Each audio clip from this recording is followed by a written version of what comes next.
Babasaheb doctor BR Ambedkar జీవితం కృషిని వివరిస్తూ హైదరాబాద్ అభ్యుదయ ఆర్ట్స్ అకాడమీ వారు రూపొందించిన సంగం శరణం గచ్చామి నృత్య రూప నాటక ప్రదర్శన ఈ నెల 8వ తేదీ సోమవారం సాయంత్రం 6 గంటలకు కాకినాడ సూర్యకళా మందిరంలో జరుగుతుందని ప్రజా సంఘాల నాయకులు పేర్కొన్నారు. ఆదివారం కాకినాడ యూటీఎఫ్ హోంలో యూటీఎఫ్ పూర్వ రాష్ట్ర కార్యదర్శి జి ప్రభాకర్ వర్మ కరపత్రం విడుదల చేశారు. ఈ సందర్భంగా ఆయన పి వీరబాబుతో కలిసి మీడియాతో మాట్లాడారు.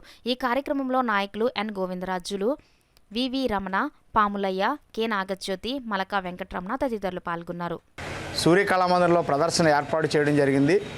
బాబాసాహెబ్ అంబేద్కర్ గారి గురించి ఇంకా కొంతమందికి ఆయన కొన్ని తరగతులకే పరిమితమయ్యి పనిచేసినట్టుగా భావిస్తున్నారు. అంబేద్కర్ కొందరివాడు కాదు అందరివాడు అని తెలియచెప్పడానికి 2016లో ఈ నాటకం రూపొందించబడింది. ఇప్పటివరకు ఉభయ తెలుగు రాష్ట్రాల్లో 500 పైగా ప్రదర్శనలు ఈ నాటకం ఇవ్వడం అనేది ఒక రికార్డు. కాబట్టి కాకినాడలో సిఐటియు, యూటీఎఫ్, జన విజ్ఞాన వేదిక, ఎస్ఎఫ్ఐ, కేవీపీఎస్, ఐద్వా, డివైఎఫ్ఐ వంటి ప్రజా సంఘాలన్నీ సంయుక్తంగా ఈ నాటక ప్రదర్శనని ఏర్పాటు చేయడం జరిగింది. 50 మందికి ఆహ్వానం పలుకుతున్నాం.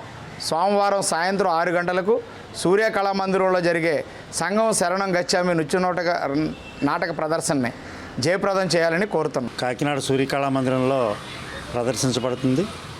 అంబేద్కర్ గారు తన జీవితం తుదిశ్వాస వరకు కూడా పేదలు, దళితులు, మహిళలు, కార్మికులు హక్కుల కోసం ఆయన పోరాటం చేశారు. మరి ఆ జీవితకాలం ఆయన చేసిన కృషిని వివరించే విధంగా ఈ నాటక ప్రదర్శన జరుగుతుంది. ఈ నెల అంబేద్కర్ జయంతి కూడా జరుగుతుంది. ఆ సందర్భంగా ఈ నాటకం కాకినాడలో ప్రదర్శన ఏర్పాటు చేయడం జరిగింది.